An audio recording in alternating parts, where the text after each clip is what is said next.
아까 여기 한 번도 안 하셨다는 분이 계셔가지고 예.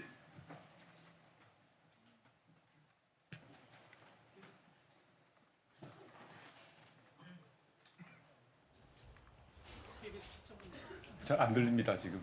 마이크가 안 되는데 다른 마이크를 좀 드리죠.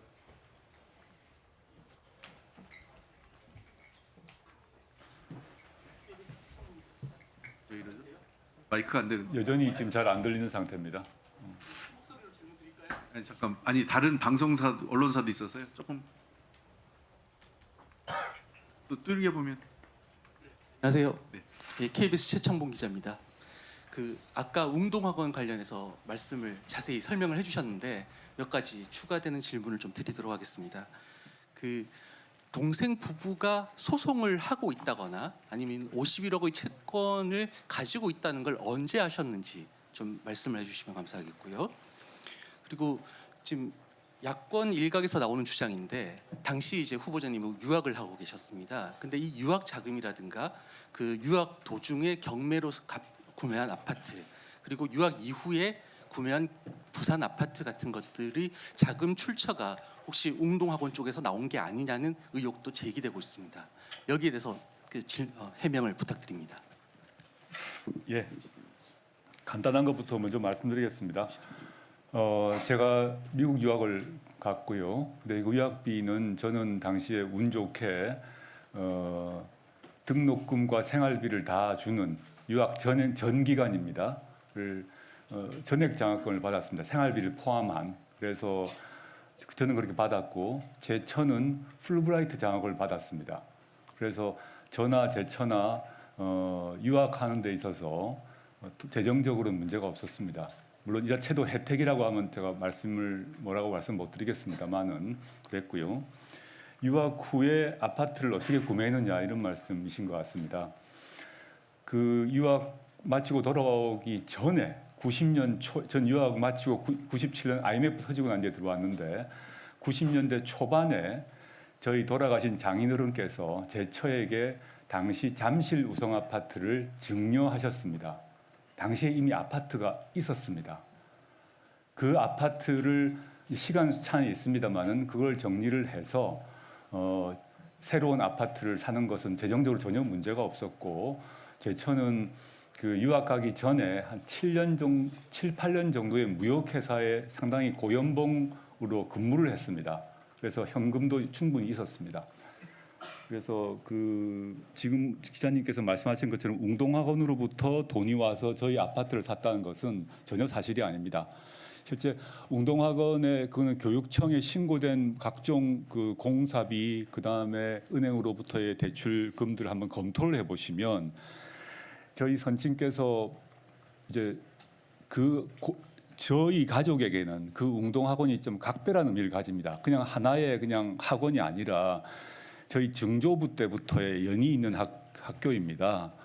그래서 학교를 저희 선친이 인수한 것도 그러하고 인수 후에 학교를 옮기고 난 뒤에 저희 선친이 개인 연대 보증까지 들어서 돈을 빌려서 완공을 다 하고 나중에 IMF가 터지고 난 뒤도 저희 선친이 사재를 털어서 다 비용을 다 댔습니다. 근데 그 돈이 모두 쓰였음을 쓰였다는 자체를 교육부 관련 서류에서 확인하실 수가 있을 것입니다. 그건 제가 말씀드리고 싶고요. 그렇지 않다 그러면 애초에 돈을 거기 완공을 안 하셨겠죠. 굳이 완공을 안 하시고 사재도 투여하지 않으시고 완공을 안 하셨겠죠. 굳이 거기에 수많은 돈을 넣어서 완공을 하고 그다음에 돈을 또 빼서 집을 사주고 이런 여건이 아니었습니다. 당시에 저희 어머니와 아버님이 갖고 있던 집까지 팔아서 거기에 공사대금을 다 지급을 했고 하도급 업체에서 중에서 제 동생 회사 고려시티개발 빼고는 다 완전 지불을 했거든요. 그렇기 때문에 IMF 이후에 수많은 많은 사람들이 소송이 날 건데 저희 부친에 대해서는 일체 소송이 없었습니다. 하도급 업체들이 지급을 다 했기 때문이죠. 근데 제 동생만큼은 자식이기 때문에 지급을 못했고 그래서 동생이 이제 좀 안 좋은 처지에 빠졌던 것입니다. 동생 부부 사이에 채권이 양도되고 한 것은 제가 이번 검증 과정에서 비로소 알았습니다. 그래서 동생이 채권이 있었다는 건 알고 있었습니다. 왜냐하면 공사를 했는데 대금을 못 받았다는 점에 대해서 항상 불만을 토로했고, 그것 때문에 저희 동생은 돌아가신 아버님에 대한 개인적 불만이 사실 많았습니다. 자신은 공사를 했는데 결국 자기 아버지가 자식한테는 돈을 안 주고 다른 하도급 업체에는 돈을 지급하고, 그래서 본인이 여러 어려운 처지 때문에 그것 때문에 좀 분란이 가정적 분란이 있어가지고 그 채권을 갖고 있었다는 자체는 제가 알았습니다. 즉 공사 대금을 못 받았다는 건 알고 있었습니다. 근데 그 뒤로 뭐 소송을 제기하고 이런 문제는 제가 학교 운동학원 일은 거의 제가 사실 관여를 안 했습니다. 관여할 수 있는 상황이 아니었습니다. 제가 그 서울에서 여러 가지 활동에 있었고, 고향 부산에도 뭐 설날하고 명절 정도 갔었고요. 게다가 웅동은 더 이제 다른 상황이라서 웅동 이사회 1년에 한 번 갔을까? 전혀 안 간 일도 많았기 때문에 상황을 잘 몰랐고요. 또 저희 선친께서 좀 당시에 IMF 이후에 건강이 악화되셔가지고 그런 얘기를 저한테 뭐 미주알 고주알 이렇게 얘기할 수 있는 처지도 아니었습니다. 그렇게 말씀드리겠습니다. 추가 질문 조금만 드리겠습니다. 네. 후보자님께서 1999년부터 2009년까지 이사로 재직을 하셨는데 10년간이라는 시간이 상당히 긴 시간입니다. 그런데 그 소송을 그때까지도 몰랐다라는 것은 이사로서 배임이다, 이런 주장도 나오고 있거든요. 뭐 정확히 얘기하면 이제 배임보다 성실 의무 위반이겠죠. 뭐 제가 이제 저희 선친께서는 당신께서 이사장이셨기 때문에 그 친인척으로 한 명을 넣을 수가 있습니다. 그러니까 저에게 이제 너 이름을 넣어라. 그래서 그냥 아버님한테 도장 드리고 이름을 넣었습니다. 근데 이사회가 실제 그 당시 보게 되면 다 저희 선친 나이에 해당되는 어르신들이셨어요. 제가 1년에 한 번 또는 뭐 2, 3년에 한 번씩 갔다 하더라도 다 저보다 저 아버님 뻘 또는 큰아버님 뻘 이런 분들이라서 제가 가서 발언하거나 뭐 이런 그런 분위기가 아닌 그런 조그만 학교에 그 동네 어른분들이 모여 있는 이런 느낌의 이사회라 보시면 되겠습니다.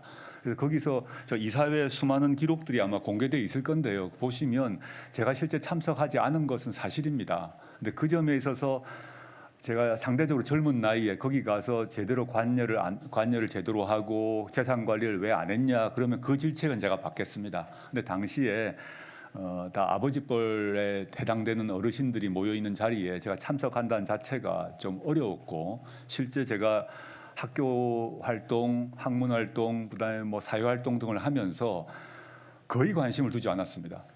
그것이 현실이었고, 그거는 뭐 당시 이사분들이 충분히 증언해 주실지 않을까 생각합니다. 마지막으로 질문 하나만 더 드리겠습니다. 2010년 웅동학원 회의록을 보면 그때 동생 부부에게 24억을 지급해야 한다고 교육청에 신청하는 내용이 나옵니다. 혹시 후보자님께서 그 사실을 인지하고 계셨던 건지? 이번 기회에 제가 보게 되었습니다. 이사회 기록 자체를 사실 이번 기회에 다 비로소 보게 되었고요. 그런 세밀한 내용 자체를 제가 뭐 거의 알지를 못한 상태였다고 보시면 되겠습니다. 네, 감사합니다. 자, 그러면 이렇게 하겠습니다. 아까 제가 질문을 반만 잘랐기 때문에 드리고 그다음에 저쪽 뒤에 드리겠습니다. 안 하신 분이 저 뒤에 계셔가지고. 그리고 잠깐 진행을요. 이쪽에 3분 하시면 이쪽 팀에 이쪽에 3번, 그다음에 저쪽 이렇게 3번 돌리겠습니다. 네. 예, TV조선의 김정우입니다. 아까 질문을 다 못 드려가지고 마저 질문 드리겠습니다. 겹치지 않는 부분만 질문 드리겠습니다. 입시학원 관계자란 분이 한 라디오 인터뷰에서 직접 외고 입시 상담을 이렇게 했다고 했는데, 첫째는 이게 사실인지 여부하고, 사실이 맞다면 불철저하고 아니했다는 것. 좀 전에도 불철저해서 딸이 외고 간다고 했을 때 막지 못했다라고 하셨는데, 나름 학원까지 직접 찾아가서 외고 진학을 상담할 정도로 따님 교육을 열심히 챙긴 거 아니냐? 제가 외고 학원에 가서 아이 상담을 했다는 것입니까? 질문이. 예, 그 한 라디오 방송에서 직접 상담했다는 사람이 인터뷰를 한 적이 있었거든요. 예, 그에 대해서 그 사실 여부를 좀 말씀 부탁드리고요. 예, 두 번째는 그 한국당 한 의원이 공개한 내용에 따르면 따님이 공주대에서 이제 그 아까 뭐 부인하고는 관련 없다고 하셨는데, 그 교수의 지도로 고1 때 8개월, 고2 때 1년, 고3 때 6개월 이렇게 총 26개월을 인턴을 한 걸로 돼 있는데 고교생이 이렇게 인턴을 하는 게 가능하다고 보시는지 답변 부탁드리겠습니다. 그리고 마지막으로 이건 간단한 겁니다. 아까 질문에 그 순방 떠나는 대통령과 소통이 없었다고 하셨는데 지명 후 그리고 또는 이제 각종 의혹이 나오는 중에 대통령과 직접 또는 간접적으로 의사를 전달할 기회가 있었는지 아니면 전혀 접촉이 없었는지 여부하고요. 만약 전달되거나 직접 한 말이 있다면 어떤 말을 하셨습니까? 세 가지 질문하신 거죠? 예, 맞습니다. 마지막부터 아까 답을 드렸습니다마는 지명 후에 대통령님과 이 문제에 대해 의논한 자체가 저는 뭐 어불성설이라고 생각합니다. 이거는 뭐 저만이 아닐 것입니다. 지명된 후보자가 대통령님과 자신의 거취 문제를 의논하는 것은 통상의 예로 전혀 없는 일이다 보시면 되겠습니다. 직간접적으로 둘 다 없었다는 거죠. 네. 그다음에 첫 번째 언론 보도 라디오 인터뷰라는 게 뭔지 모르겠습니다만 저희 딸아이를 얘기하시는 것 같은데 제가 딸아이 입시 학원에 제가 차를 몇 번 태워준 적은 있는 것 같습니다. 태워줬고 기다렸다가 데려오기도 하고 이런 적은 있습니다만은 제가 그 상담자 하는 분하고 저희 딸아이 문제에 대해서 논의를 한 적은 전혀 없는 거로 생각합니다. 뭐 주말에 주로 주말이었을 것 같은데 주말에 아이가 학원 가면 저희 주말 부비인 경우가 많았기 때문에 제가 제 순번일 경우에 데려다 준 경우는 있습니다. 그 다음에 한국당에서 제기한다는 공주대 문제 같은 경우는 제가 사실 뭐 얘가 어디서 인턴했는지는 잘 모르는 건데 이번 기록을 보게 되면 공주대에서 발급한 문서가 있는데요.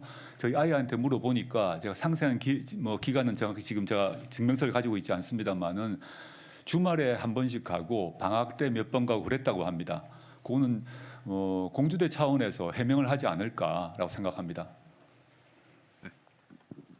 저 아까 제가 아니요. 저 뒤에 제가 먼저 세 분 하시고 그 다음에 예, 저쪽으로 세계일보 이창훈 기자입니다. 저희 질문할 내용들을 좀 적어놔가지고 잠깐 앉아서 좀 질의하겠습니다. 네네.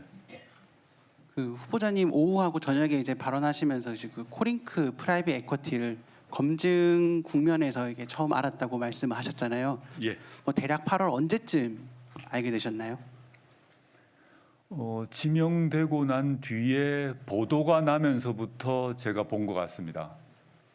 그렇다면 이제 그 아까 고위공직자 이제 그 재산 공개할 때 신고를 하신다고 하셨잖아요. 그거는 저기 후보님 본인이 직접 하셨던 거죠? 아닙니다. 그 신고는 제 처가 했습니다. 왜냐하면 재산의 상당 부분이 제 처라서 제가 사실은 그 세 번 모두 제 처가 신고를 했습니다. 그러면은 아내분이 신고하셨고 그 내용도 같이 마지막에 확인을 하셨던 거죠, 그러면? 뭐 제가 꼼꼼히 보지도 않고 실제 뭐 예금이 얼마 있는지 보험이 얼마 있는지 주식이 얼마인지 제가 모르기 때문에 기본적인 것들은 제가 이제 이 공인인증서라 그러나요? 공인인증서로 제가 로그인을 하면 제 처가 들어가서 다 입력을 했습니다. 제가 관보를 보니까 관보에 이제 지난 3월달에 공개된 관보에 보면은 코링크 프라이빗 에쿼티라는 이름으로 배우자랑 장녀, 장남 이렇게 재산이 이제 투자가 돼 있는 게 나와 있습니다. 그래가지고 후보자님이 그때 관보를 보셨다면은 코링크 프라이빗 에쿼티에 배우자와 그리고 장남, 장녀가 정확히 투자가 된 걸 확인할 수 있었을 텐데요. 근데 후보자가 이미 이제 검증 과정에서 코링크라는 이름을 처음 들어봤다는 것과 좀 해명이 좀 맞지 않는 것 같습니다. 제가 그 관보를 보진 못했습니다. 제가 아까도 말씀드렸습니다만은 주식을 제 처가 여러 주식을 갖고 있었습니다. 제 기억도 잘 안 납니다만은 개별적으로 어떤 주식을 갖고 있었다는 건 저는 알고 있습니다. 근데 어느 주식을 갖고 있는 걸 제가 몰랐거든요. 마찬가지로 그 개별 주식을 팔아서 펀드에 넣는 건 알고 있었습니다. 왜냐? 제 처가 물어봤기 때문입니다. 그래서 제가 그걸 문의를 했습니다. 펀드에 들어가도 되느냐? 사모펀드 포함해서. 그래서 펀드에 들어간다는 것은 제가 알았죠. 지금 시점은 제가 펀드와 사모펀드를 구별하고 있습니다만 당시에는 개별 주식을 팔아서 펀드에 들어가는 것이 허용되는 걸 문의를 했고 된다 그래서 그 정도만 알았지 그 펀드에서 어느 펀드에 들어가는 것은 제가 알 수가 없었습니다. 그럼 당시에 질의를 했을 때 사모펀드라고 지칭을 하지 않고 펀드에 투자하는 것이 허용되는지를 물어봤던 것입니까? 네, 그렇습니다. 네. 그 물어본 주체는 어디입니까? 청와대입니까? 아니면 청와대에서 어느 부서에다가 질의를 한 겁니까? 그거는 지금 말씀드릴 수는 없습니다. 청와대 내부 체계에 대해서 어디 누구에게 말할 수는 없고요. 정식으로 제가 물어봤고 답변을 받았습니다. 그거는 아까도 오후 질문에서도 답을 했습니다마는 청와대가 아니라 다른 공식적인 관련 부서에서 펀드, 사모펀드를 포함한 펀드를 고위공직자가 갖는 것이 허용되는 답변은 공식 답변을 아마 들으셨을 겁니다. 그런 취지에서 정식의 답변을 받았다는 점만 말씀드립니다. 후보자님께서 민정수석으로 근무하시면서 고위공직자 재산 검증을 하게 되면은 관보는 가장 먼저 확인해야 될 자료라고 생각이 드는데요. 근데 후보자님 본인께서 자신의 관보에 올라간 펀드 이름을 제대로 확인하지 못했다라는 것은 좀 납득이 안 되는 부분인데요. 당시에 코링크 내용을 정말 보지 못하셨습니까? 예. 그럼 그렇다면은 분명히 반복해서 말씀드리고요. 그걸 왜 몰랐나 그러면 제 불찰이라고 생각합니다. 근데 저는 예를 들어서 보통의 펀드, 뭐 한투, 대투 이런 데 제처가 많이 넣어 있었는데 그 한투, 대투에 어떤 무슨 펀드란 걸 제가 어떻게 기억을 하겠습니까? 한투, 대투에도 수많은 펀드가 있지 않습니까? 그 내용을 제가 전혀 기억 못 하듯이 어느 펀드에 들어갔다는 정도를 제가 기억하고 있고 이번 검증 과정에서 코링크란 단어가 튀어나오면서 확인하게 된 것입니다. 당시의 관보를 보면은 기자 뭐 제가 지금 질문이 너무 계속 마지막 하나만 예, 더 알겠습니다. 드리겠습니다. 한국투자증권 그리고 오렌지라이프 생명보험 주식회사, 하나생명보험 주식회사 등 일반인들이 알면 알 수 있는 보험회사라든지 증권회사 이름이 가진 이제 펀드라든지 이런 보험들이 많은데 프라이빗 에쿼트라는 자체가 이제 사모펀드를 뜻하는 PE의 약자인 건데요. 이걸 보고도 의구심을 가지지 않았다라면은 후보자 본인이 민정수석으로서 자신에 대한 좀 검증에 조금 소홀했던 건 아닌가 하는 생각이 들고요. 하나만 더 이제 이거는 일반 국민들이 상식적으로 이제 여쭤보는 건데요. 후보자님 전체 재산이 얼마 정도 되십니까? 대략 한 50억, 뭐 5, 60억 되는 것 같습니다. 네, 5, 60억 되시는 재산 중에서 10억 원 넘게가 이 깜깜이 사모펀드에 투자가 됐습니다. 하지만 이 펀드가 어디 투자하는지도 모르고 운영된다는데 전체 재산의 5분의 1 되는 돈이 투자됐는데 그거를 내가 뭐 상관없이 내가 이제 위임했으니까 그냥 깜깜이 펀드니까 잃을 수도 있는 그 펀드에 맡겨놓고 관심을 안 가졌다는 걸 과연 얼마나 많은 국민들이 그걸 좀 이해할 수가 있을까요? 제가 몇 번 설명을 드린 것 같습니다. 재산 관리는 제가 아니라 제 처가 전담을 해왔습니다. 제가 그 점에서 좀 무심했던 가장인 것은 맞습니다. 근데 재산 했던 제 배우자의 입장에서는 자신의 재산을 일부는 보험에, 일부는 예금에, 일부는 주식에 나눠 담았습니다. 근데 개별 주식 중에서 개별 주식에 투자했던 것이 한 10억 정도입니다. 그 개별 주식을 가지면 안 된다고 해서 그냥 펀드로 옮긴 것입니다. 물론 그 10억 자체가 엄청난 큰 돈이지만 그 전체 돈을 관리하는 제 처의 입장에서는 그냥 n분의 1로 나눠 담았던 것입니다. 그래서 개별 주식에서 펀드 주식으로 옮긴 것으로 이해해 주시면 당시 상황을 더 정확히 이해할 수 있지 않을까 생각합니다. 후보자님의 사모님께서는 블루펀드 운영 내용에 대해서 따로 보고를 받으신 적이 없는 건가요? 보고받은 적이 없다는 것은 제가 아까 그 문서를 통해서 말씀드린 것 같습니다. 그 회사에서도 제공한 문서에서 개별적인 주식에 대한 언급을 하지 않고 있음은 아까 제가 보여드린 것 같습니다. 그 오전 과정에 후보자께서 답변할 때 이런 얘기를 하셨어요. 그러니까 이 직접 그 공무원들이 고위공무원이 그 들어왔을 때 직접 투자는 할 수 없고 간접 투자인 경우에는 펀드 모든 펀드 사모펀드를 포함해서 모든 펀드가 이 고위공직자의 그 직무연상과 무관하기 때문에 가능하다라는 답변을 듣고 투자를 했다. 오전에 이미 그런 답변을 했기 때문에 그 관련돼서 혹시 뭐 기회가 되면 다시 또 추가 질의 드리겠습니다. 여기 워낙 또 다른 분들 기다리시고 계셔서요. 그 뒤에 분 먼저 하시고 예.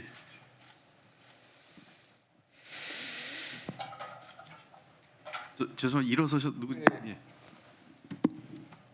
네, 안녕하십니까. 저 서울경제 방진혁 기자입니다. 그 아까 후보자님 부인분이랑 후보자님께서 그 사모펀드 관련해서는 그 민정수석이 되신 다음에 하셨다고 하셨잖아요. 근데 이제 그 부분에 대해서 이제 가장 많이 보도됐던 게 후보자 부인께서 그러니까 후보자 처남한테 그 3억 원을 빌려줄 때 그 코리크라고 써져 있는 내용 아시죠? 네, KO 네, 보도를 보고 LIEQ라고 써진 코링크랑 가장 유사한 발음으로 되어 있는 게 이제 기록으로 남아 있는데 그 부분에 대해서 후보자 부인이 코링크에 대해서 미리 알고 있던 게 아니냐는 의혹이 있고 그 부분 이제 그렇다면은 후보자님께서 말씀하신 내 부인과 나는 전혀 몰랐다 이 부분과 상충되는 부분이고요.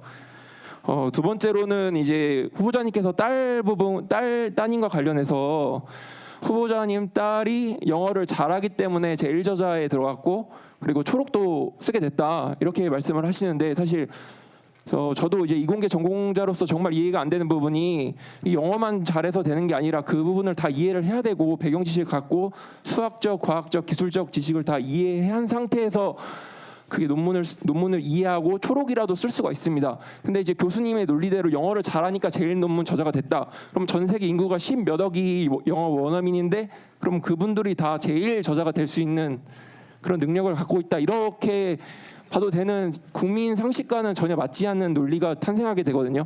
이 부분에 대해서 좀 해명을 다시 한번 부탁드립니다. 네, 제가 영어 잘하는 사람이 모두 다 일저자가 된다고 말한 바 없습니다.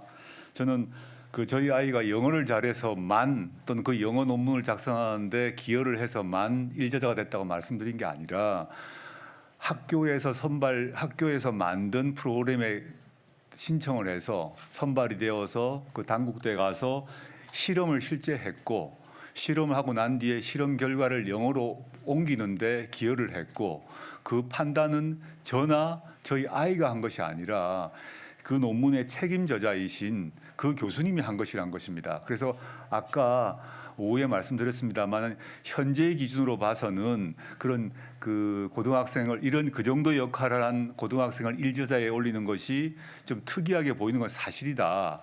그런데 그 당시 시점에는 그런 기준이 지금보다 훨씬 모호했고 좀 완화되어 있었다는 점을 말씀드리는 것입니다.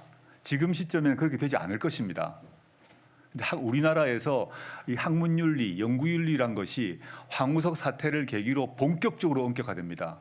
황우석 사태 그 전후 2, 3년 사이에는 이 문과든 이과든 관계없이 연구윤리 문제가 좀 약했습니다. 그런 맥락이 있지 않을까라고 저는 생각하고 추측하는 것이고 이 판단 역시 제가 장 교수님과 소통하거나 연락한 바가 없기 때문에 장 교수님께서 해명하실 거라고 보고요. 첫 번째 질문으로 다시 돌아가게 되면 제 처가 제 처남에게 돈을 빌려준 건 사실이고 그건 뭐 금융 기록이 다 있으니까 확인하실 수 있을 것입니다. 근데 거기에 지금 기자님이 질문했던 코링크라고 적혀 있는데 뭐 저도 언론 보도를 보고 알았습니다만은 거기 있는 코링크의 영어 스펠링이 그 회사의 영어 스펠링과 다르더라고요. 발음은 비슷할지 모르나. 그거는 역반대로 보면 제 처가 그 실제 회사를 정확히 알지 못했다는 걸 반증하는 게 아닐까 생각합니다. 근데 이제 그렇게 보기에는 사실 지금 후보자님 채권을 가지고 계셨던 게 2017년이랑 18년에 8억 원이셨고 2019년도에 3억 원으로 줄었는데 그 5억 원의 출처에 대해서도 사실 후보자님의 처남께서 그 코링크 PE의 그 주식을 구매하면서 5억 원을 지출을 했는데 그 부분이 5억 원이 채권 변제에 들어간 게 아니냐 이런 의혹도 있고요. 그리고 이제 남은 채권이 또 3억 원인데 그 부분이 상당히 일치하는 부분이 있어서 지금 답변으로는 좀 해명이 좀 부족한 것 같거든요. 그런 금융 기록은 사실 검찰에서 이미 다 압수수색을 해서 보고 있을 것입니다. 제 처와 제 처남 사이에 어떻게 돈을 빌려주고 어떻게 돈을 나중에 3억을 빌려주고 3억을 받고 하는 기록은 공식 금융 기록에 있기 때문에 이거는 뭐 숨길 수 있는 사안이 아닙니다, 기자님. 그러면 민정수석이 되신 이후에 코링크가 투자한 그런 회사에서 관급 수주가 늘어난 부분은 어떻게 해명하실 건지. 이미 오후에 설명을 드렸습니다만 그 관급 공사를 맡았던 업체 이름 자체를 들어본 적이 없고요. 제가 그 표로도 이미 오전에 말씀드렸습니다만은 그 업체가 저 때문에 실적이 높아졌다는 자체가 사실이 아닙니다. 그 업체가 제가 민정수석이 되기 전부터 그 업체 그 관급 공사를 따고 있었기 때문에 이거는 그 업체가 스스로 해명한 것입니다. 제가 해명한 것이 아니라 그리고 저는 그 업체 이름 자체를 이번 과정에 비로소 알게 되었고요. 민정수석의 관할 업무도 아니고 민정수석이 개입한 적도 없습니다. 그 가로등 사업이란 것에 대해서 들어본 적 자체가 없다는 점 분명히 말씀드립니다. 근데 제가 지금 이거 듣기에는 사실상 가장 유사한 게 이명박 전 대통령께서 BBK 관련해서 실소유주냐 아니냐 논란이 있었잖아요.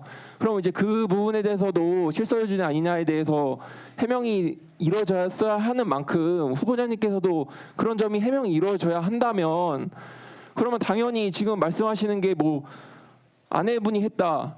딸과 관련된 일이라 나는 모른다 이렇게 말씀을 하시는데 그러면서도 가족을 불러 청문회 불러서 하는 거는 빌런적이다 이렇게 말씀하시면은 그러면 차라리 그러면은 청문회 불러서 가림막이라도 설치해서 하시는 게 어떤지 이런 생각이 좀 들거든요. 이런 부분에 대해서 좀 어떻게 생각하시는지 좀 예. 해명 부탁드립니다. 예, 질문 이권과 거기까지 이명박 대통령의 BBK는 다른 성격이라고 생각합니다. 그 다른 그 부분은 이미 제가 설명을 드려서 새롭게 말씀드리기는 좀 그런 것 같습니다. 이미 여러 번 반복해서 이미 답변을 드렸습니다. 이 가족은 지금 수사 대상이기 때문에 사법 절차, 형사 절차를 통해서 충분히 소명할 것이고 답을 할 것입니다. 근데 지금 기자님이 말씀하시는 거나 야당에서 얘기하는 것은 저희 가족을 정치 과정, 정치 절차에 올리겠다는 것입니다. 이런 유례가 없는 일입니다. 네, 제가 한 가지 말씀드리는 게요. 미국 청문회에서 가족을 부르는 경우가 종종 있는데 그 가족은 청문회에 초대받은 것을 축하하는 의미에서 함께 그 옆에서 방청하는 것으로 가족 직계 와이프 그 부인하고 그 가족들을 부르는 경우는 종종 있습니다. 미국 청문회 전통입니다. 네, 이쪽 분 안 하신 것 같아요. 한번 드리고요. 아니요. 안녕하세요. 연합뉴스 TV 최덕재입니다. 그 야당에서 일부 이제 제기하는 의문점이 있어서 한번 여쭤보고 싶은데 이은재 의원 같은 경우는 이제 논문 관련해서 말을 했거든요. 제 논문 얘기입니까? 예. 14년 8월 자신의 논문을 영어로 번역하며 출처 표기를 하지 않았다. 이는 표절이라 이렇게 주장을 했는데 그 서울대 연구윤리규정 구조를 어긴 것으로 해석될 수도 있다. 이런 주장이 있거든요. 이 부분에 대해서도 설명을 해주시면 감사하겠습니다. 그리고 김진태 의원도 92년 3월 울산대 교수 임용 당시 법학 논문이 아닌 역사학 논문 단 한 건만 있었고 사실상 이제 연구 논문이 전무했던 셈인데 이런 부분에 대해서도 사실 굉장히 이제 논문 수가 적은데 어떻게 이런 일이 있을 수 있는가라는 의혹이 제기됐습니다. 그리고 01년 서울대 교수 임용에 대해서도 울산대에서 당시 2년 정도 교수 경력을 가졌고 서울에 있는 대학에 진출을 했는데 임용 전 3년간 학술지에 쓴 논문이 총 5건에 불과하다 이런 지적을 했거든요. 이런 지적에 대해서 설명을 해주시면 감사하겠습니다. 네. 참 이 얘기는 제가 서울대 교수로 있을 동안 오랫동안 어떤 분으로부터 계속 제소를 받고 저로서는 고통을 겪었던 일입니다. 저의 석사 논문, 박사 논문 모든 학술 논문이 표절이라고 다 제소를 했고 그 관련 기관이 모두 학회건, 서울대학교건 뭐 관련 모든 기관이 조사하고 판정을 내렸던 사건이 다시 나오고 있습니다. 이은재 의원께서 얘기하시는 문제는 이미 서울대 연구진성위원회 조사를 했고요. 그 연구진성위원회에서 판정을 했고 그 판정문은 서울대학교 법학전문대학원 홈페이지에 교수란에 가보시면 제 이름이 있습니다. 제 얼굴이 나오는 그걸 클릭하시면 그 판정문이 모두 떠 있습니다. 오래전에 이번에 띄워놓은 게 아니라 오래전에 띄워두셨기 때문에 그 제 논문에 대한 주장과 그 논문 주장이 틀렸음에 대한 판정문을 보시면 좋겠습니다. 그 주장을 제기했던 분의 실명은 제가 따로 얘기하지는 않겠습니다. 그분의 주장이 맞는지 서울대학교와 또는 제가 미국의 모교인 버클리 로스쿨이 맞는지는 여러분들이 판단해 보시면 좋겠습니다. 두 번째, 제가 92년에 울산대학교의 전임 강사가 되었습니다. 지금 이것도 많은 분들이 당시에 제가 이제 박사학위가 없었습니다. 박사 과정 수료만 했습니다. 박사도 없이 어떻게 교수가 됐지라고 의문을 표시한 분이 많습니다. 이게 지금 기준과 당시가 달랐습니다. 90년, 80년대 말, 90년대 초만 하더라도 당시 졸업 정원제 영향 때문에 전국에 갑자기 대학 교수 수가 급증 많이 필요하게 됩니다. 그래서 특히 법 분야 같은 경우는 학위 없이 교수가 먼저 되고 그 다음에 교수가 되고 난 뒤에 박사를 받는 경우가 매우 많았습니다. 그는 그 당시 80년대 말 90년 초 시기에 법과대학 교수 채용 현황을 조사해 보시면 쉽게 확인할 수 있고 제가 구체적인 사람들의 실명도 얘기할 수 있으나 굳이 그렇게는 하지 않겠습니다. 지금하고는 다른 상황이었다는 점 말씀드리고요. 세 번째, 제가 울산대에서 동국대 이후에 서울대학교에 됐습니다. 언론 보도를 보니까 제가 서울대에 채용이 될 때 뭐 인사위원이 누구였다 하는데 그 역시 인사위원이 뭐 어떤 저하고 친한 분이 인사위원이어서 됐다 사실이 아닙니다. 그건 서울대학교에서 금방 확인할 수 있을 것입니다. 제가 정당한 공개 경쟁 절차를 거쳐서 어떤 특정 사람의 임명을 동원해서 된 게 아니라 공개 경쟁 절차와 공개 평가와 논문 평가, 발표, 영어 발표 등을 거쳐서 채용된 것입니다. 만약에 이것이 문제라면 서울대학교 법학전문대학원의 교수 채용 과정이 문제겠죠. 그래서 그런 문제 제기가 야당에서 하고 있는 건 알고 있습니다. 알고 있지만 그 논문에 대한 판정, 그 다음에 교수 채용 절차에서 서울대학교가 그렇게 느슨하게 하는 조직은 아니다라고 좀 말씀드리고 싶습니다.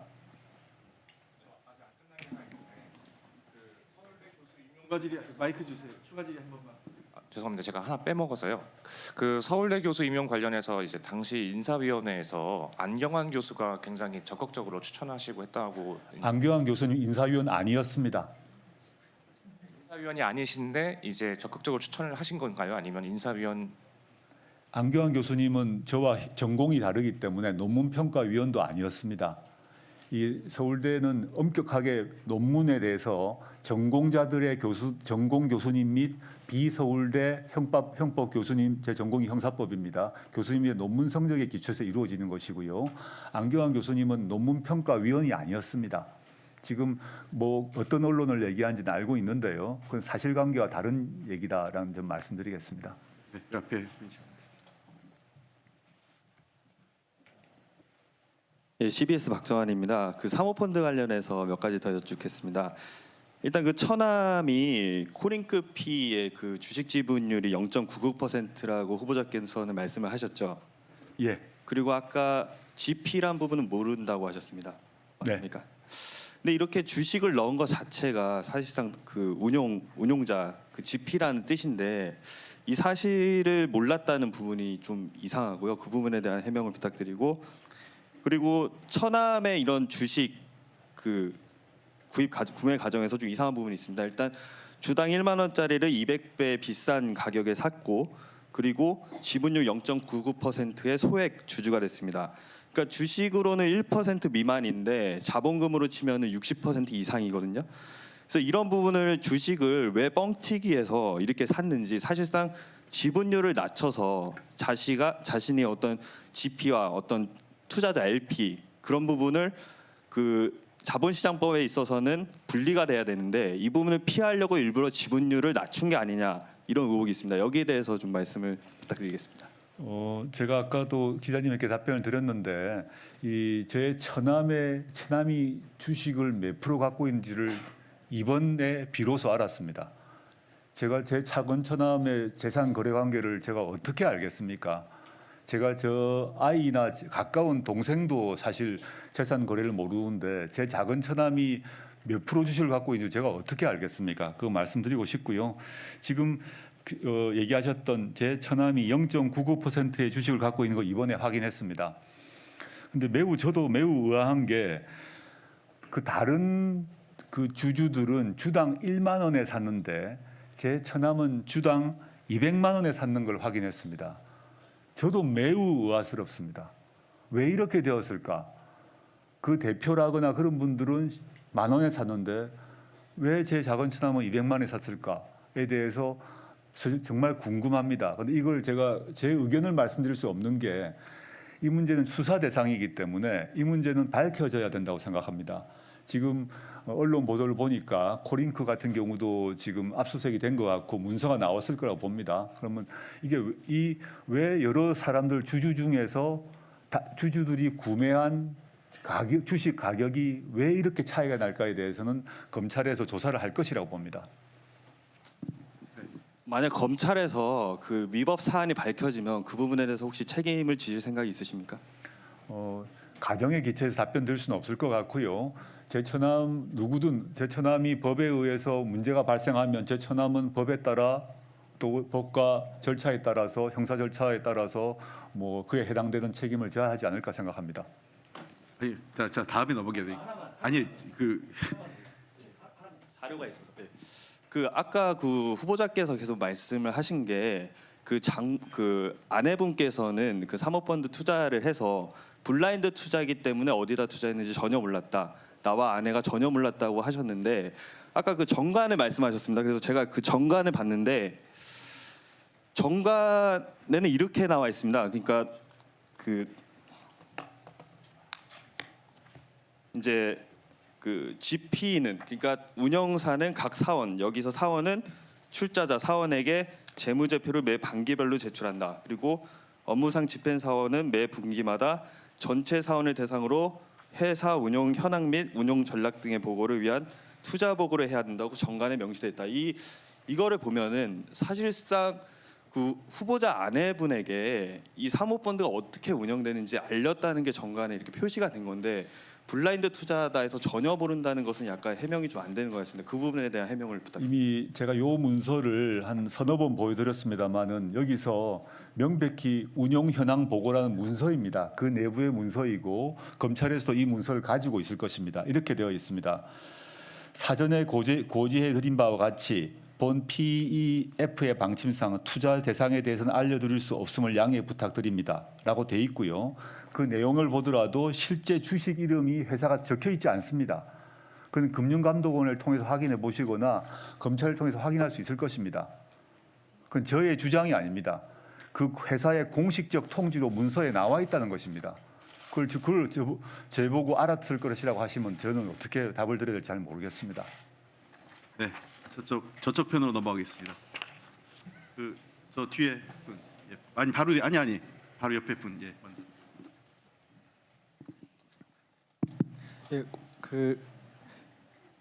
위키리크스 한국의 윤여진입니다. 그 웅동학원 질문드리겠습니다. 그 후보자님 동생께서 이제 96년, 97년 그때 이제 공사를 하실 때 크게 두 가지였습니다. 16억 원 중에서 그 6억 원을 조금 넘는 돈은 그 토목공사 비용이었는데요. 근데 그 토목공사 비용을 계약을 했을 때 돈을 바로 받는다라고 계약을 하지 않으시고 구 웅동중학교 부지 매각 자금을 통해서 받겠다라고 계약을 합니다. 그런데 문제는 그 1년 전에 그 이미 웅동학원 측에서 30억 원을 대출받을 때 그때 담보로 그 웅동학원 매각 자금을 담보로 잡았다는 겁니다. 그러니까 이걸 좀 종합을 하면 이미 학교에서 담보로 잡은 매각 자금을 공사대금의 공사의 대가로 지불하겠다고 계약을 한 것입니다. 그런데 2001년에 그 이제 구 웅동 중학교가 팔린 게 19억 원입니다. 그때 이제 19억 원을 당시 이제 그 은행 쪽에다가 채무 변제를 하게 됐는데요. 그만큼 애초에 그 35억 중에 20억 원을 원금 중에서 변제할 정도로 애초에 웅동 중학교는 그 정도밖에 가치가 되지 않습니다. 그렇다면은 애초에 동생한테 줄 돈이 아닌데 줄 수 있는 돈이 아닌데도 불구하고 그 공사의 대가로서 계약을 맺은 것인데요. 이것 자체가 애초에 줄 수 없는 돈을 공사 대금으로 지불하겠다고 한 그 계약에 좀 자체가 문제가 있지 않나 그런 생각이 드는데 그 부분은 해명하지 않으신 걸로 알고 있거든요. 질문 감사드리고요.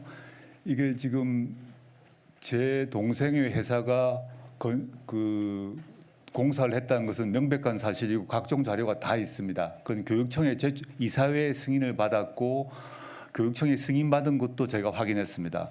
그리고 공사 비용도 보시면 언론에서 여러 보도가 있습니다만은 실제 공사 비용 전체가 이거는 교육청에 제출된 자료이고 교육청이 확인한 것입니다. 48억 원의 공사를 한 것이 확인되고 있습니다. 그는 그 중에서 이제 아까 이제 부지가 그 19억에 경매됐다 했습니다만 당시 저희가 확인한 바로는 교육청도 확인했습니다만은 2001년에 당시 2001년 시점에 감정 평가 금액이 43억이었습니다. 43억이었는데 그게 20억 원이라는 경매로 낙찰되었습니다. 학교 이전 신축 비용의 절반도 안 되는 그 신축 비용도 못 미치는 금액에 경매로 매각되면서 모든 문제가 시작된 것입니다.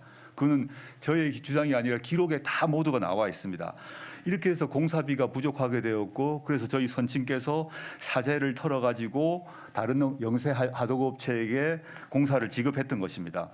이 점은 그 자꾸 언론에서 공사대금 자체에 대해서 공사대금이 16억이었다 또는 18억이었다 이런 보도가 있는데, 교육청 문서에서 공사대금 전체가 48억이라는 것은 사실 정확히는 48억 더 이상인데요. 이 기록상을 보더라도 48억이라는 게 나와 있습니다. 이걸 전제로 우리 모든 얘기를 해야 되지 않을까. 이걸 새롭게 지금 저희가 지금 새로 만들어서 뭘 한 게 아니라 당시 기록을 교육청에서 보고되었고 지금 국회에도 아마 제출되어 있을 것입니다.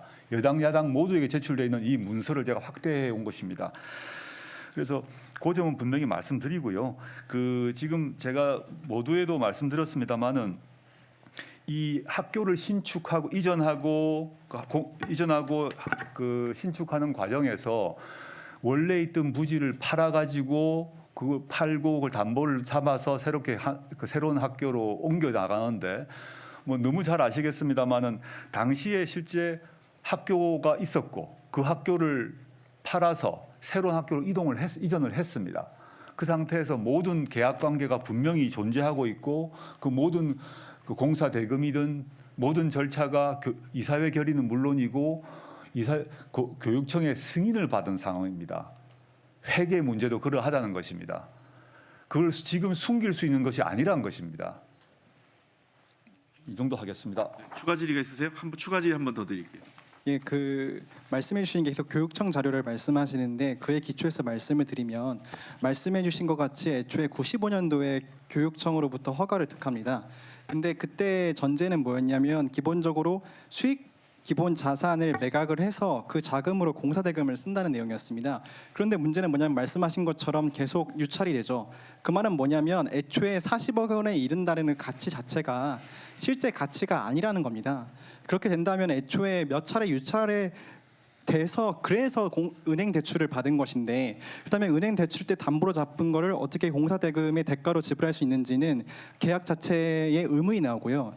두 번째 질문은 역시 그 웅동학원이 진해교육청 당시 이제 경남도의 진해교육청이 제출한 자료에 따르면 그 처분 사유, 그러니까 수익용 자산 처분 허가 신청서라는 내용이 나오는데 거기서 약간 좀 모호한 문장이 있습니다. 그걸 그대로 읽어보면 따라서 매각 대금으로 미지급 공사비 및 기타 경비 39억 9,142 2천 원과 미납이자 8억 2,400 기타 원의 일부라도 지급하고자 함. 그러니까 이 말은 그 미지급 공사비라는 부분이 그 39억 9천만 원으로 해석될 수 있는 부분이 여지가 있습니다. 그 바로 위 문장에서는 그 30억 원을 대출받아 공사비, 토지 매입비, 대출 이자 등으로 사용하였으나라고 돼 있어서 그 두 가지 문장이 상충하는 부분이 있거든요. 따라서 당시 35억 원을 대출받아서 실제 다 집행했는지 부분은 좀 따져봐야 한다고 생각을 합니다. 왜냐하면 그 35억 플러스 그다음에 지연 이자 하면 48억인데 거기서 결과적으로는 그 13억 원이 부족하다고 보고돼 있지 않습니까? 하지만 근데 후보자 동생이 당시 회사에 있었던 고려시티 개발 쪽에는 그 지급할 금액이 자체가 16억 원이었습니다. 숫자 자체가 맞지가 않습니다. 이 부분은 좀 해명이 필요할 것 같습니다. 제가 지금 그 기자님이 말씀하신 상세한 숫자는 제가 잘 모르겠습니다. 제가 이것도 이번 기회에서 한번 쭉 본 것이라서 그 상세한 숫자는 모르겠습니다만 분명히 말씀드릴 것은 당시 감정평가 금액입니다. 감정평가 금액이 43억이었던 것은 분명한 사실입니다. 그 감정평가 금액이 잘못됐다고 생각을 하시니까 모든 논의가 그렇게 되는 것 같습니다. 그에 대한 그 추가 질문을 드리면 그 감정 평가에 대해서 당시 이사회 회의록을 보면요, 그 감정 평가 비용 때문에 재차 감정을 하는 게 무의미하다고 그 부친께서 말씀을 하시는 부분이 나옵니다. 그 말은 뭐냐면 당시 여러 번 유찰된 이후에 정확한 가격을 측정하기 위한 절차가 다소 생략된 부분이 있다라는 것입니다. 만약 여러 차례 유찰돼서 애초에 그 가격으로 평가받을 수 없는 상황에서 그대로 이전 가격을 가름했다면 그 자체가 과연 애초에 담보로 끼는 자산 자체를 공사의 대가로 지급할 수 있는지는 의문이 날 수밖에 없는 상황인 것이라고 생각합니다. 그에 대한 답변 부탁드리겠습니다. 글쎄요, 저는 뭐 그 점 상황에 대해서 다시 이사록을 봐야겠습니다만은 공사 계약을 했고 공사를 했고 그 다음에 부지 43억의 감정 평가를 받은 부지로 처리를 하려고 그랬는데 그 부지가 유찰이 되면 무조건 가격이 낮아지지 않습니까? 그래서 20억 원에 낙찰이 되고 그러니까 그 격차가 발생하고 이런 것들은 저의 주장이 아니라 이사교육청에서 다 알고 있는 사실이란 것입니다. 기자님이 의심하고 있는 부분이 무엇인지 제가 정확히를 모르겠습니다. 지금 그 숫자에 대해서 제가 정확히 모르기 때문에 그러한데요. 자, 그 점 역시 이렇게 하겠습니다. 제가 좀 중간에 개입을 하는데요. 지금 후보자께서 자료 확인을 좀 해야 되기 때문에 자료 확인되면 다시 한번 그 부분에 한 번만 그 짧게 해주십시오. 예, 후보자께서 정확하게 인지를 해주시면 좋겠는데요.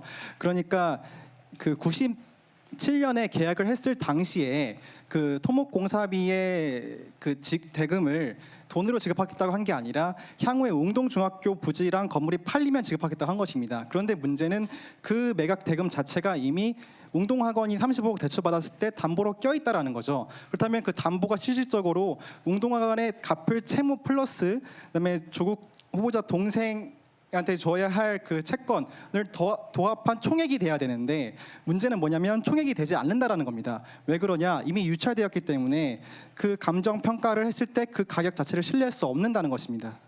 이제 확인해 보겠습니다. 네. 자, 저쪽 뒷변에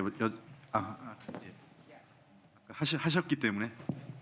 네, 민중의 소리 남소연 기자입니다. 아까 후보자께서 최근 불거진 국정원 프락치 활용에 대해서 민간인 사찰 문제가 아니라 대공수사 차원에서 이뤄진 거라고 해명한 걸로 알고 있다고 답하셨는데요. 그렇다면 대공수사는 이런 식으로 해도 된다고 생각하시는지 하나 먼저 여쭤보고요. 또 하나는 최근 법원에서 경찰이 마약 수사를 하면서 전과가 없는 사람에게 성적인 유혹을 통해서 마약 구매를 종용하고 이를 검거한 사건에 대해서 무죄를 선고하였습니다. 후보자께서는 마약 수사에서 벌어지는 이런 함정 수사에 대해서는 어떻게 생각하는지 듣고 싶습니다. 예, 첫 번째 거는 제가 정확히 알지 못하는 거입니다. 지금 최근에 보도가 났는데 제가 지금 검증 과정에 후보자로 검증 과정에 있어서 그 상황을 꼼꼼히 점검해 보지 못했습니다. 제가 제 업무 민정수석으로 있었다면 더 알아봤겠죠. 근데 지금 제가 검증 과정에 있어서 그 사태가 정확히 무엇인지 모르고 제가 들은 바로는 국정원에서 그런 얘기를 했다는 내부 조사를 해보았더니 그게 대공수사 차원에서 했다는 것입니다. 물론 기자님이 말씀하셨던 것처럼 그 사건에 있어서 그 일종의 그런 거죠. 프락치를 심어서 작업을 하는 것이 옳은 것인가의 문제에 대해서 남아 검토를 해봐야 될 것 같습니다. 그런데 그게 그 사건 자체가 대공 사건이라고 한다면 또는 국가 안보에 위해가 된다고 한다면 한번 따져봐야 되는데 제가 구체적인 내용을 모르고 있습니다. 그건 답변을 지금 드릴 수 없을 것 같고요. 두 번째 마약 수사 관련해서 함정 수사 문제는 제가 논문도 쓴 사안인데요. 함정 수사는 무조건 허용되어서는 안 됩니다. 우리나라 판례도 함정수사를 엄격히 허용한 쪽으로 제한적 조건에서 허용한 쪽으로 가고 있고요. 저는 특히 이제 범위를 유발한다거나 즉 마약이나 성매매 과정에서 경찰이 그런 성매매 또는 마약 구매의 의사가 없는 사람을 막 도발하고 유혹해서 판매한다거나 팔고 팔자마자 잡는 이런 방식 또는 그렇게 하지 않는다고 하더라도 함정수사 과정에서 수사기관이 활용하는 방법 자체가 적법 절차에 어긋나게 되면 그 마약 함정수사가 허용되지 않는다라는 것이 우리나라 법원의 입장으로 알고 있습니다. 그 정도만 말씀드리겠습니다. 네, 저쪽 편에서 한 분만 더 하겠습니다. 저 뒤에 분 드리고요. 네, 안녕하십니까. 뉴스원의 박기호입니다. 올해 초 그 부산대병원장 인선 둘러싸고 투서 등이 작성이 됐습니다. 청와대 시스템상 분명히 청와대 보고가 있었을 거고 청와대에서 확인 작업이 있었을 것 같습니다. 확인 작업을 했다면 어떤 해명을 하셨는지 궁금하고요. 그다음에 사모펀드 관련해서 아까 그 처남이 제 처에 돈을 빌려 지분을 갖고 있다는 점도 이번 기회에 알게 됐다 이렇게 말씀하셨는데 그러면 그 배우자의 돈이 지분 투자에 활용이 됐다는 그 의혹을 인정하시는 건지 그것도 묻고 싶습니다. 그리고 수신제가 치국 평천화라고 하는데 그 가족 관련 문제 등에 대해서 대부분 후보자님께서 이번 검증 과정에서 알았다 이렇게 해명을 하시는데 그 장관직을 하실 분이 지금 이번에 알았다고 이제 다 해명을 하시는 게 옳냐 그런 우려가 좀 있습니다. 이에 대해서 좀 답변 부탁드리겠습니다. 그리고 마지막으로 그 문재인 대통령께 혹시 하실 말씀이 있으신지 좀 묻고 싶습니다. 부산대 병원장 건은 제가 몇 번 말씀을 드린 것 같습니다. 부산대 병원장 선거에 일체 개입한 적이 없습니다. 그런 투서가 있었다는 것을 이번 모 언론의 보도에서 보았는데요. 그 보도 내용은 제가 그 병원장 후보에서 탈락된 그분을 제가 밀었다, 민정수석으로 밀었다는 소문이 부산대에 돌았다라는 언론 보도였습니다. 전국의 모든 국립대 병원장은 병원장에서 이사회에서 뽑습니다. 부산대 병원장을 뽑는 그 이사회 이사분 어느 누구에게도 제가 연락을 한 적이 없습니다. 그건 뭐 쉽게 확인할 수 있을 것입니다. 따라서 그 투서 내용 자체가 저는 전혀 사실이 아니다라는 점 분명히 말씀드리고 싶습니다. 두 번째, 사모펀드와 관련해서 제가 전혀 몰랐다는 점은 제가 뭐 여러 번 말씀드렸고요. 제 처남이 그 0.99% 지분을 갖고 있다는 것도 이번에 알게 됐던 것이 분명한 사실입니다. 세 번째, 수신제가 치국 평천화에서 제가 재가를 잘 못했다는 점 인정합니다. 제가 가장으로서 아버지로서 부족한 점이 많았다고 생각합니다. 재가를 잘 못했다는 점 인정하고요. 앞으로 그 저 가족이든 주변이든 더 세심히 더 치밀히 살펴보도록 하겠습니다. 네, 이제 이쪽 편으로 와서 좀 하겠습니다. 이게 너무 해서요. 그러면 처음에 하셨으니까 기회를 드리고 그다음에 저 뒤편 드리겠습니다. 세 분. 네, 저 MBN의 박유영 기자인데요. 모친께서 지금 살고 계시는 부산 빌라 4년 전부터 살고 계신 걸로 알고 있는데 지명되신 직후에 그 부인께서 전 재수 씨와 월세 계약을 맺은 이유 그리고 그 시세에 비해서 현격하게 낮은 보증금과 월세금으로 알고 있는데 왜 그렇게 체결했는지 여쭤보고 싶고요. 그다음에 부산 아파트 관련해서 혹시 차명 아니 그 좀 다주택자 논란을 피하기 위해서 허위로 전 재수 씨한테 넘긴 거 아니냐 그런 의혹이 나오지 않습니까? 그 실거래라는 그 계약서와 그 전 재수께서 부인께 그 거래 금액을 지급하신 통장 내역 그리고 빌라 관련해서는 부인께서 모친께 드린 걸 전 재수를 좀 안쓰럽게 여기신 모친께서 부인 몰래 드렸다는 건데 그렇다면 부인께서 모친께 지급한 2억 8천이 찍힌 그 통장 내역 공개하실 수 있는지 여쭤보고 싶습니다. 그리고요. 웅동학원 관련해서 아까 다른 분께서도 질문 주셨지만 134억이라는 그 재산에 비해서 빚이 160억 정도로 지금 추정이 됩니다. 이 모든 단초가 된 게 그 동생분께서 하신 소송인데 왜 무변론으로 승소하게 이사회가 그냥 뒀는지 그거 파악하신 거 있는지 좀 알려주셨으면 좋겠고 만약에 모르신다고 하시면 그 야당에서 그러니까 이제 모친이 나와서 직접 설명하라는 그런 거에 좀 빌미를 제공하신 거니까요. 설명을 좀 해주셨으면 좋겠고 사모펀드 아까 그 조카분께 부인이 투자 권유를 받으면서 뭐 그거를 다시 또 펀드 매니저께 좀 크로스 체크했다고 그렇게 설명하시지 않으셨습니까? 이런 거에 투자해도 된다고 조카가 그랬는데 이 투자해도 되느냐? 그때 그 투자가 어디에 된지도 몰랐다고 하시는데 어떻게 설명을 하시길래 펀드 매니저가 그 정도면 투자해도 될 것 같습니다라고 허락을 하신 건지 이게 조금 충돌이 좀 된 것 같습니다. 투자처가 어딘지도 모르고 어디 투자한지도 몰라셨다고 하시는데 조카로부터는 뭐라고 설명을 드려서 10억을 그 펀드에 넣었고 또 펀드 매니저에게는 뭐라고 설명했기 때문에 펀드 매니저가 그 정도면 괜찮다고 투자하시라고 해서 투자가 된 건지 그게 조금 좀 안 맞은 것 같고요. 그리고 왜 제가 이 질문을 드리냐면 블라인드 펀드 계속 말씀하시는데 저도 이번에 후보자님 검증하는 과정에서 알게 됐지만 블라인드 펀드라는 게 투자금을 유치하는 단계에서 블라인드라는 것이 투자처 자체가 깜깜이라는 펀드는 아니라고 운용사 다수의 전문가가 말씀하십니다. 그런데 이거를 전혀 모르셨다는 게 거듭 답변하신 것도 좀 답답하시겠지만 듣는 저희도 조금 답답하기 때문에 이 부분 좀 소명 부탁드립니다. 네, 지금 아까 블라인드 펀드 문제는 제가 이쪽 문제 전문가가 아닙니다만은 제가 그 운용사 측에서 공개한 문서 최근에 당시에 이제 보내준 문서 최근에 공개한 입장문 모두에서 분명히 밝히고 있습니다. 그걸 보시면 보도 자료를 이미 낸 걸로 알고 있으니까 보시면 좋겠고요. 그다음에 사모펀드 문제 같은 경우는 그 원래 잘 거래하던 매니저에게 지금 사모펀드에 들어가는 것이 괜찮냐를 물어본 것이 펀드가 어느 회사에 투자하고 있는 건지를 어떻게 물어보겠습니까? 제가 아까 답변을 약간 저희 답변을 오해하신 게 아닌가 싶습니다. 이러이러한 사모펀드가 있다는데 이러이러한 펀드가 있다는데 그 펀드는 어떠냐 물어봤더니 그 매니저가 뭐 수익률이 높다 그럽니다. 이 정도의 말을 들었다는 것이지 지금 문제되는 펀드가 어디에 주식을 갖고 있다는 자체를 알 수도 없기 때문에 답을 할 수가 없죠. 저도 그렇게 답은 드리지 않았습니다. 그다음에 무변론 종결 문제가 있습니다. 이거는 두 가지 좀 말씀드리겠습니다. 첫째는 이 관련해서는 증거 서류가 워낙 완벽히 있었고 학교는 옮겨졌고 공사 계약서 다 있고 그 관련해서 돈이 지불된 거 있고 교육청 승인된 거 있기 때문에 이것에 대해서 대항하기 위해서 새롭게 변호인을 수임한 자체가 큰 비용이 됩니다. 당시 제가 확인을 해보니 웅동학원의 재정 상황이 그렇게 좋지 않았기, 현금 사정이 별로 좋지 않았기 때문에 자산은 있지만 현금 사정이 좋지 않았기 때문에 안 했다고 제가 이제 보았고요.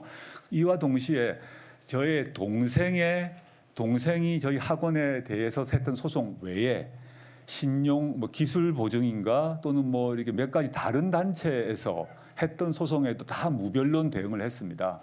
지금 언론에서는 그 학원이 웅동학원이 동생이 학원에 대한 소송에 대해서만 무변론 해가지고 불이익을 줬다고 돼 있지만 관련 여러 기술 신보 몇 가지가 있을 확인했는데 모두 무변론을 했습니다. 그 점은 확인해 봐주셨으면 좋겠고요. 그 다음에 맨 처음에 얘기했던 얘기로 가겠습니다. 지금 말씀하셨던 긴 얘기가 됩니다만은 언론에서도 이제 최근에는 거의 다루지 않고 있는데 한 3주 전쯤에 이 얘기가 많이 나왔기 때문에 조금 제가 말씀드리겠습니다. 일단 임대차 계약서 얘기를 했습니다만은 그 언론에 공개된 계약서는 두 번째 계약서인데요. 그 전에 원래 있었던 17년 7월의 계약서가 따로 있습니다. 따로 있고 거기는 제대로 적혀 있습니다. 근데 그 뒤로 새로 업데이트하면서 자필로 쓰다 보니까 혼돈이 있었습니다. 물론 그래서 이제 혼돈이 있는데 이건 좀 긴 얘기가 좀 필요합니다. 제가 양해를 구해주시면 조금 말씀드리겠습니다. 아파트가 지금 문제가 되는 게 이제 우성빌라라는 아파트입니다. 이 아파트는 저희 전 제수씨의 부동산입니다. 제수씨가 직접 계약했고 제수씨가 그 이후로 다 재산세를 내고 있습니다. 그 모든 기록은 확인될 것입니다. 제가 제수씨 금융 기록을 달라 할 수 없지만 검찰에 수사를 하고 있으니까요. 재산세 내역 국세청에 다 공개되어 있습니다. 금방 확인할 수 있을 것입니다. 이게 어떤 사정인가 하면 왜 이제 많은 분들이 왜 이혼한 전 제수하고 동거래를 그렇게 하냐라고 물어보시는 것 같습니다. 제가 오후에도 전 제수씨에 대한 안타까운 마음을 제가 이번 기회에 좀 표명을 했는데요. 제 동생과 결혼하고 난 뒤에 서로 사랑해서 결혼을 했을 것입니다. 근데 그 뒤로 제 동생 사업이 잘 안 풀리고 해서 제 제수 씨가 이분 지금도 직업을 갖고 있는 오랫동안 전문 직업인인데요. 자기 돈을 다 동생에게 빌려주거나 빌려준도 잘 안 되고 생활비도 제수 씨가 되고 이런 일이 계속되었습니다. 그러다가 나중에 이제 이혼을 하게 됩니다. 그런데 이혼을 하게 돼도 아이가 있지 않습니까? 아이가 있기 때문에 아이한테는 이혼 얘기를 하지 않고 제 동생이 뭐 주말마다 왔다 갔다 한 것으로 알고 있습니다. 또 아이 생일이면 같이 생일 파티도 한 걸로 알고 있습니다. 저도 가끔 부산 내려가게 되면 제 조카 보러 갑니다. 또 재수 씨하고 밥도 먹습니다. 그 재수 씨가 이혼 후에 친정인 김해인데요. 김해에 갔다가 아이를 돌볼 수 없는 상황이 돼서 고민하다가 다시 저희 어머니, 전 재수 씨의 시어머니죠, 한테 부탁을 해서 아이를 저희 어머니가 돌봐줍니다. 이혼은 이혼이고 손자는 손자 아닙니까? 그래서 그때 이후로 이혼 후에도 초반에 친정으로 돌아갔던 시간 외에는 저희 어머니가 자기 손자를 돌봐줘 왔습니다. 그 두 집이 가깝게 일부러 집을 마련했습니다. 그런 과정에서 있었던 것입니다. 이제 물론 그 과정에서 이제 그 집 문제가 있었는데 어머니가 이제 살던 집을 마련해야 되는데 저는 장남으로서 어머니의 아버님 돌아가시고 난 뒤입니다. 선친께서 돌아가시고 난 뒤에 어머님의 집을 마련해야 되는데 전세금이 그때 2억 7천인가 있었습니다. 어머니한테 이걸로 전세를 얻으시든지 하십시오라고 해서 돈을 갖다가 그건 어머니용입니다. 저희 거라고 할 수 있겠지만 저희가 보내드린 거지만 어머니용이죠. 어머니께서 고민을 하시다가 저희 재수 씨가 이혼할 때 위자료도 못 받았고 또 어머니 말씀에 따르면 나중에 그 뒤로 계약 이후에 제가 들었지만 이거는 이 손자 줘야겠다. 내 죽고 나면 어찌 될지 모르니까 이건 손자용이다. 내 죽을 때까지 여기 살고 나중에 이 손자 줘야겠다라고 말씀하셨습니다. 그래가지고 두 사람 사이에 같이 계약을 할 때 같이 간 것 같습니다. 같이 가서 저희 재수 씨 이름으로 계약을 했고 그걸 나중에 저희한테 통지를 하셨습니다. 그러니까 저희가 못하겠다는 말은 못했습니다. 저도 저희 전 재수 씨 지금도 미안합니다. 제가 돈이 더 있으면 더 도와주고 싶습니다. 그런 과정에서 일어났던 일입니다. 그리고 이 뭐 임대차 계약서 얘기하시는데 계약서를 왜 썼냐? 원래 제가 민정수석으로 부임을 안 했으면 계약서가 필요 없었을 것입니다. 재수 씨 이름으로 재수 씨 소유의 부동산이고 재수 씨가 재산세 내고 있는데 어머니는 살기로 했고 그 대가로 어머니는 아이 손자 돌봐주는 그런 관계가 형성되어 있었습니다. 법적으로 무슨 관계인지 복잡할지 모르겠으나 저희 가족은 그렇게 살았습니다. 재수 씨가 이혼을 해서 있지만 저도 만났고 손자 저희 조카 전 집안의 가장으로 저희 그 조카 챙길 생각입니다. 그런 관계에 대해서 의심의 눈길을 보이시는 것은 이해가 됩니다만은 좀 저로서는 그런 상황이 있다는 점 말씀드리고 싶고요. 그 다음에 이제 이런 아까 임대차 계약 관련해서 그러면 소유자는 전 재수고 임차인은 어머니인데 어머니는 임차료 냈냐라고 질문을 하시는 것 같습니다. 재수 씨 말은 어머니가 자기 아이 돌봐주는데 어떻게 월세를 받냐? 오히려 수고비 드려야지 이렇게 말하는 걸로 알고 있습니다. 시어머니와 전 며느리 사이에 아이 양육, 한쪽은 손자, 한쪽은 자기 아이 양육을 둘러싼 이런 인륜과 도덕의 문제입니다. 물론 법률적으로 증여세를 제 재수 씨가 냈는지 안 냈는지 문제가 있습니다. 이게 법률적으로 증여다 그래가지고 논란이 있는데 증여세 아마 재수 씨가 낼 거라고 봅니다. 근데 그런 법적인 문제를 떠나서 그 아파트 관련해서 여러 가지 얘기가 나오고 있고 언론에서 특히 초기에 한 3주 전에 집중 보도가 됐습니다만은 저희 집안의 이런 복잡한 사정, 저희 주변에 이혼한 사람 많습니다. 그러니까 이혼하면 관계 딱 끊고 원수되고 살아야 됩니까? 특히 손주가 있고 제 입장에서는 조카가 있는데 안 보고 살아야 됩니까? 제 동생도 자기가 아주 너무 미안한데 그러면 아들 안 보러 가야 됩니까? 이런 점은 좀 양해해 주십시오. 전달이 잘못된 것 같은데요. 관련 증빙 자료 모두 있습니다. 계약서, 송금 기록 모두 있습니다. 우성빌라 외에도 경남 성경 아파트도 언론에 나오던데 제 재수 씨가 그 전세금 플러스 차액을 다 실제 내었고요. 다 돈 자료가 있습니다. 네, 저 한 가지 먼저 안내 말씀 좀 드리고 다음 질의 넘어가겠는데요. 우선 이번 시간은 10시 40분까지 하고 다시 11시까지 쉬었다가 11시부터 다음 그 회의를 진행하도록 할 계획이고요. 그리고 일부 언론에서 아마 자꾸 제가 그 질문을 좀 자른다 이런 비판적 그 시각을 갖고 계신 것 같은데 분명히 말씀드리지만 오늘은 기자분들이 질문하는데 제가 제한 두지 않습니다. 다만 아까 몇몇 언론사에서 문제 제기가 있어서 특정 언론사나 특정 기자분이 너무 마이크를 오래 쥐는 것에 대한 문제 제기가 있기 때문에 일단은 그 질문의 형평성을 위해서 그 질문을 일단 그 정도 하시고 다음번에 드리겠다 여러 차례 말씀드린 걸 좀 양해해 주시면 감사하겠습니다. 이게 뭐 저희가 오늘 이 자리는 질문을 회피하거나 질문을 제한하려고 하는 의도는 전혀 없다. 다만 회의 그 기자간담회 운영의 그 어떤 효율성, 그다음에 여러 기자분들의 형평성을 위해서 제가 계속 특정 기자분이 너무 마이크를 오래 쥐고 있는 것을 좀 제한하려고 한 거지 전혀 그런 것은 아니라는 점을 분명히 다시 한번 밝혀드립니다. 오해하셔서 일부 그런 기사가 나오는 것 같아서 제가 말씀드립니다. 네, 이쪽 파트에서 하겠는데요. 저 여기 JTBC하고 한 번 더 다음에 하겠습니다. 그 다음에 요분들이고요. 다음에 한번 해드리겠습니다. 예, 후보자님. 예. 예, 후보자님 안녕하세요. JTBC 한민용 기자라고 하는데요. 앞서 쉬는 시간 갖기 전에 마지막으로 질문 나왔던 건데 아마 시간이 부족하셔서 명확한 답을 저희가 못 들은 것 같아서요.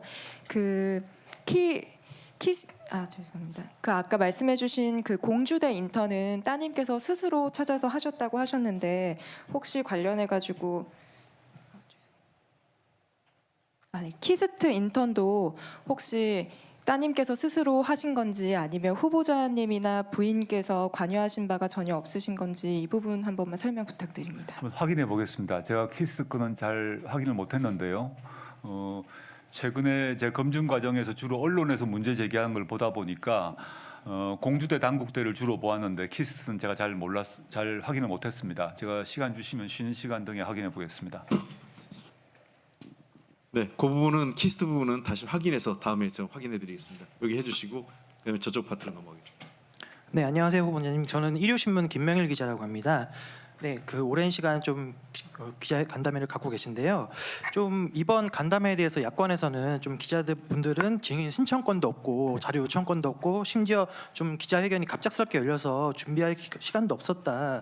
또 그리고 후보자님께서 저희 기자분들 많이 취재를 하셨겠지만 그 저희가 취재 과정에서 들은 증언과 너무 배치되는 발언들을 하고 계시는데 저희는 증인 신청권이 없기 때문에 이걸 제대로 확인할 수 없고 이대로 넘어가야 되는 것인가 굉장히 조금 좀 이 부분을 좀 문제 제기를 하고 싶거든요. 그래서 나중에라도 의혹 해소가 이번 기자 간담회로 부족하다고 생각한다면 기자들이 요청하는 증인들을 신청하도록 허락하시고 기자 간담회를 추가로 여실 의향이 있으신지 좀 여쭤보고 싶고요.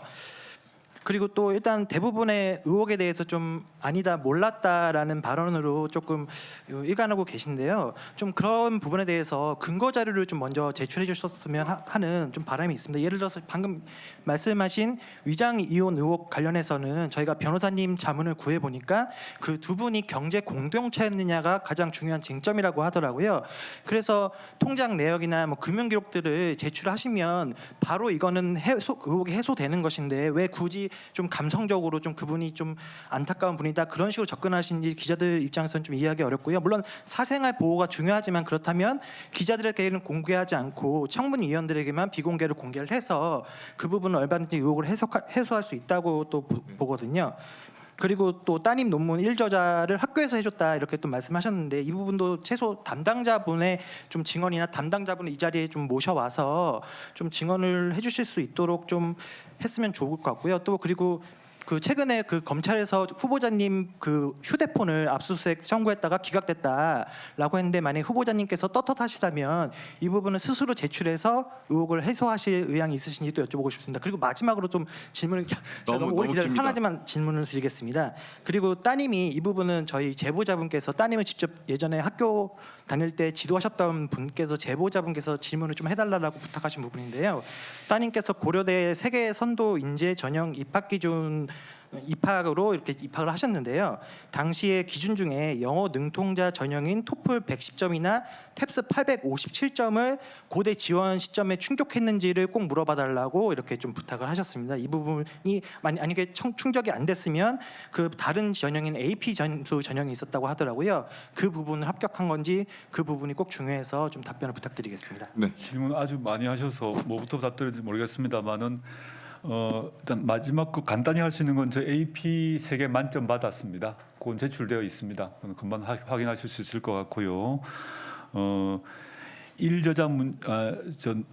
일저자 관련해서 그 학교 차원에서 선생님이 그걸 마련했다는 것은 그 마련한 선생님을 저희가 증인 신청을 했었습니다.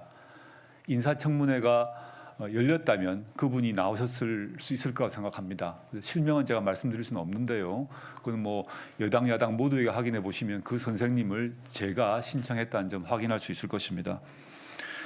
금융기록 문제는 청문위원들에게 공유할 사안이지 기자님들에게 공유할 사안은 아니라고 봅니다. 그거는 당연히 공유할 것이고 청문위원에게 공유가 안 된다 하더라도 검찰에서는 아주 간단히 볼 수 있는 사안입니다. 이 우리나라 금융 시스템이란 것은 아주 투명하기 때문에 검찰에서 금방 지금 제가 얘기한 모든 뭐 돈 거래 문제는 어떻게든 다 금방 쉽게 확인할 수 있는 것입니다. 그건 뭐 제가 더하거나 덜할 수 있는 사안은 아니라고 생각하기 때문에 아까 다른 기자님도 말씀하셨습니다만은 뭐 저희 전세 수시 관련된 문제는 제가 감성적 호소 문제가 아니라 객관적 기록은 이미 존재하고 있는 것입니다. 제가 바꿀 수도 없고 폐기할 수 없습니다. 그게 있는데 제가 거짓말을 하면 어떻게 되겠습니까? 그건 나중에 지켜봐 주십시오. 그 다음에 제가 그 언론을 통해서 확인한 바로는 제 휴대전화에 대해서는 압수수색 신청은 없었다는 걸로 알고 있습니다. 오보로 알고 있습니다. 검찰에서 정식 해명을 한 것으로 알고 있습니다. 신청을 했는데 기각된 것이 아니라 신청을 하지 않았다라고 대검에서 발표를 한 것으로 제가 확인했습니다.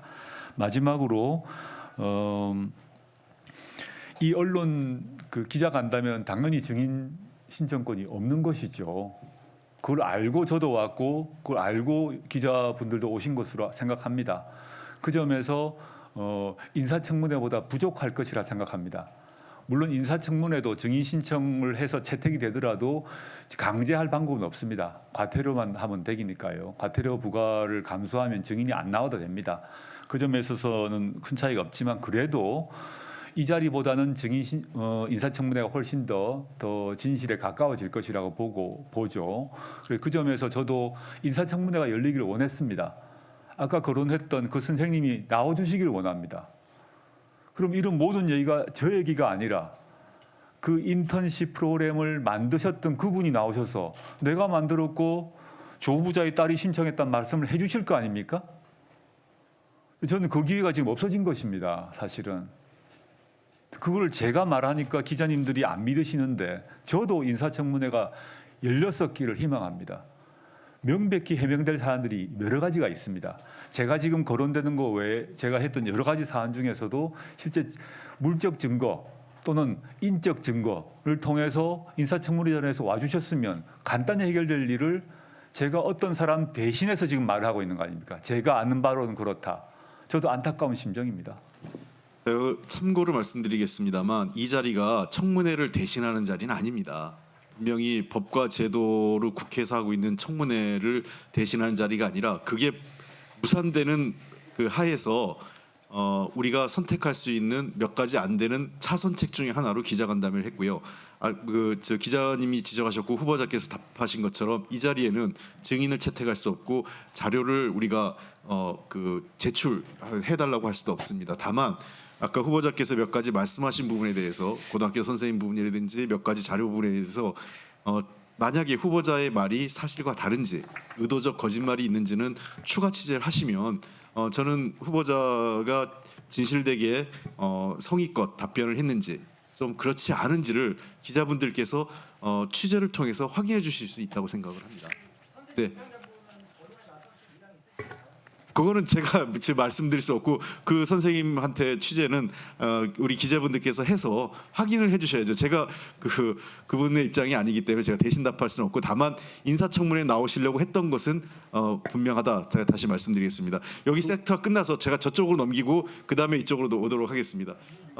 여기 앞에 분, 그 다음에 저 두 번째, 그 다음에 저 맨 뒤에 세 번째 이렇게 하겠습니다. 여기 9번을 하셔가지고. 경향신문 윤지원 기자입니다. 아까 드린 질문을 다시 한번 좀 묻겠습니다. 사모펀드 관련인데요. 좀 정확한 사실 규명을 위해서니까 좀 양해 부탁드립니다. 3억 원을 이제 후보자 배우자께서 빌려준 처남께 빌려준 경위에 대해서 이제 어떻게 사실 확인을 하셨는지 제가 여쭈었습니다. 그러니까 이게 이제 처남이 먼저 이제 투자를 위해서 빌려달라고 했는지 아니면 부인께서 이제 빌려주면서 어떤 투자를 권유한 건지 여부 이런 부분이 이제 후보자께서 따로 이제 들으신 내용이 있으면 이 자리에서 좀 말씀해 주시기 부탁드립니다. 그리고 또 두 번째는 이제 아까 오촌 조카의 이제 부인이 먼저 가서 이제 투자를 문의를 했다 이렇게 말씀을 하셨던 걸로 기억하는데요.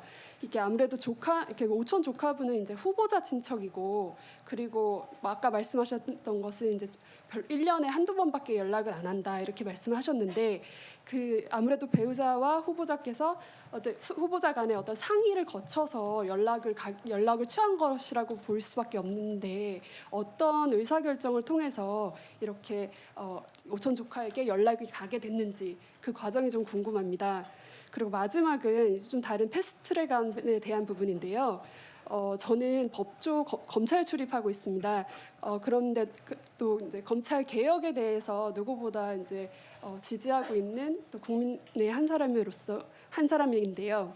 그런데 이제 법조계 안에서는 이 패스트트랙 안에 대해서 이 자체적으로 좀 약간 우려가 있는 부분이 있습니다. 이제 아무래도 검찰 개혁의 어떤 요구의 시작은 직접 수사를 축소하거나 혹은 폐지해야 한다라는 그런 부분인데 특수 수사에 대한 부분을 그대로 두고 검찰이나 경찰 견제 장치로 작동할 수 있었던 어떤 수사 지휘권이나 어떤 종결권 이 부분은 없애는다는 거에 대해서 좀 폭넓은 우려가 있습니다. 후보자께서는 그렇다면 직전 문무일총장께서 이제 문무일총장 체제 안에서 줄인 어떤 직접 수사 규모나 방향성 그 정도에 이제 만족하시는 건지. 그리고 또 이 향후 수사권 조정안이 통과가 됐을 때 기관끼리 견제와 통제는 어떤 방식으로 보완이 될 수 있을지 그런 부분에 대해서 의견을 구합니다. 질문 여러 가지가 있는데요. 제 처가 제 처남에게 돈을 빌려주고 나중에 돌려받습니다. 그 역시 금융 기록이 있습니다. 근데 어떤 과정에서 대화가 와갔는지는 제가 물어보질 사실 못했네요. 그 점 지금 말씀하신 질문에 대해서는 제 처나 처남에게 물어보지 못해서 그 대화 내용을 지금 제가 말씀드리기는 어려운 것 같습니다. 지금 뭐 기록이 있는 게 아니라 제가 지금 전화를 해서 무슨 대화를 했냐고 물어봐야 되는데 약간 그런 상황 아닌 것 같습니다. 나중에 추후에 이 역시 나중에 수사 대상이기 때문에 질문이 그때 나오지 않을까 싶습니다. 지금 저로서는 답을 할 수 있는 근거가 별로 없고요. 두 번째 오촌 조카 문제 같은 경우는 저 오촌 조카가 저한테 자기가 쓴 책 2권을 보내준 적이 있습니다. 무슨 주식 관련 투자를 해서 책 제목은 모르겠습니다. 정확히 기억이 안 납니다. 근데 본인 이름으로 지은 주식 투자 관련 책을 보내줘서 그걸 제가 기특하다라고 생각하고 집에 간직하고 있었고 제 처에게도 보여준 적이 있습니다. 그래서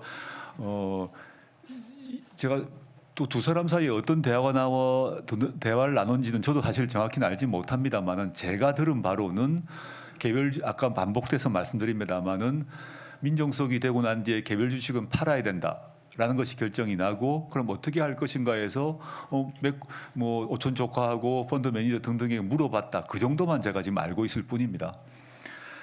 세 번째 문제가 매우 중요한 문제인데요. 오후에 어떤 다른 기자님께도 말씀드렸습니다마는 만약에 우리가 해방된 대한민국에서 백지 상태에서 그림을 새로 그린다면 저는 검찰의 직접 수사를 폐지하는 선택을 했을 것 같습니다. 완전히 새로운 나라를 만들어서 백지의 그림을 그린다면 그렇다는 것입니다. 그러나 이 검경 수사권 조정안은 경찰과 검찰의 입장을 존중하고 타협책을 만드는 것이었습니다.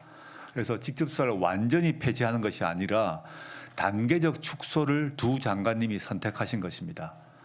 어떤 한쪽에서는 직접 수사를 절대 포기 못하겠다는 입장과 완전히 폐지해야 된다는 입장이 있을 때 두 장관님은 중간의 절충안을 택한 것이고 어쩔 수 없는 타협이라고 봅니다. 저는 저 개인 생각은 이 합의안을 일정 정도 실행해 나가다가 그 다음에 또 새로운 국면이 오면 직접 수사를 또 줄이는 방식으로 가야 할 것이라고 보고요. 현재 패스트트랙 법안에 있는 직접 수사의 범위도 지금 대통령령 또는 법무부 장관령 뭐 약간 논란이 있습니다만 어떻게 조정 가능하기 때문에 단계적으로 축소돼야 될 것이고 또 축소 과정에 있어서 이 점에 있어서는 법무부 장관이 일정한 역할을 할 수 있을 것이다 생각하고 있습니다. 예, 이상입니다. 네, 아까 제가 드렸던 분 하고 예, 법률신문 이승윤 기자입니다. 제가 아까 질문을 잘못 드렸는지 다시 한번 여쭤보겠습니다. 펀드 관련인데요. 펀드 운용사가 보낸 보고서에 아까 전에 이제 본 펀드 방침상 투자세상 알려드릴 수 없다고 나와 있다고 하셨죠. 그리고 블라인드 펀드이기 때문에 그래서 투자자에게 투자 대상 알려주지 않도록 설계됐다. 알려주면 불법이라고 하셨고 그 불법이라고 하신 근거 법률 뭐라고? 개인정보보호법이라고 하셨죠. 그래서 제가 그 사모펀드 하시는 분한테 여쭤봤는데 이제 블라인드 펀드는 제가 그대로 읽을게요. 블라인드 펀드는 펀드 모집 당시에는 투자 대상이 결정되지 않은 상태로 결성되고 투자 시에도 GP가 독립적으로 의사 결정하는 것은 맞다. 그런데 일반적으로 투자 의사 결정할 때 간접적으로 의사 묻고 투자 후에는 투자 포트폴리오 모두 공개하고 운용 실적까지 분석해서 자세하게 분석해서 리포팅한다. 그래서 그리고 지금 저한테 이거 아까 개인정보보호법이라고 아까 단호하게 답변을 주셨는데 개인정보보호법이 아니라는 말씀 이렇게 저한테 아마 자본시장법을 얘기하실 것 같은데요. 제가 아는 바로는 자본시장법이 아니라 개인정보보호법이라고 알고 있습니다. 뭐 한번 확인해 저도 제가 실수할 수 있으니까 확인해 보겠습니다. 그리고 두 번째는요. 지금 오늘 이제 내일 이제 3일 되려면 얼마 안 남았는데 이제 아까 민주당 이인영 원내대표께서는 내일부터는 이제 대통령의 시간이라고 하셨고 내일부터 이제 대통령이 국회에 인사청문 경과 보고서 다시 보내달라고 이제 열흘 이내에서 요청할 수 있는데 그렇게 따지면 이제 최장 열흘로 하면 12일이 되겠죠. 아까 전에 분명히 후보자께서는 내일이라도 청문회 하고 싶다고 하셨잖아요. 분명히 법무부 장관 임명권자가 대통령인 것도 맞고 청문회 일정 잡는 거는 여야 권한인 것도 맞습니다. 그런데 후보자께서 이제 인사청문회는 최소한 이제 임명권자가 아무리 대통령이라고 하더라도 민주적 정당성을 부여하는 절차가 국회 인사청문회라고 생각을 하는데 청문회를 정말 하고 싶으시다면 이 자리를 빌어서 대통령이든 청와대와 여당에 최대한 지금 야당이 12일까지 청문회 할 수 있지 않냐 그렇게 주장을 하고 있으니까요. 그러면 최대한 길게 청문경과보고서 송부시한 잡아달라고 말씀하실 의향이 있으신지 궁금합니다. 인사청문회 기간 문제 등 모든 문제는 정치 과정의 문제입니다. 그 문제에 대해서 후보자가 이렇게 해달라 저렇게 해달라 말하는 예가 없습니다. 단 한 번의 예가 없습니다. 이렇게 인사청문회 아니고 이런 자리 만들어서 한 것도 전례가 없는 거죠? 예, 전례가 없는데요. 법적 기한이 오늘이 마지막 날이기 때문에 지금까지 제가 오늘 아침까지 호소를 하다가 깨어지고 난 뒤에 온 것입니다. 그건 제가 여러 번 말씀드렸고요. 인사청문회에 대해서 제가 인사청문회를 열어달라 대통령한테 해달라 정말 이상한 일인 것입니다. 이건 우리 국가 운영에 있어서 인사청문 후보자가 각 정당에 대해서 이렇게 해달라 저렇게 해달라 하는 순간 그 자체가 문제가 됩니다. 그는 아마 제 권한 바뀌고 그런 자격이 없는 것으로 알고 있습니다. 두 번째, 블라인드 펀드에 대해서 여러 말씀하셨는데 간접적으로 의사를 물어봤을 것이다, 운영 보고도 했을 것이다라는 이제 어떤 제보가 있었던 것 같은데요. 저 다른 블라인드 펀드 잘 모르겠습니다. 제가 아까 오후에서 말씀드렸습니다만은 제가 이런 뭐 경제 주식 문제에 대해서 매우 문외한입니다.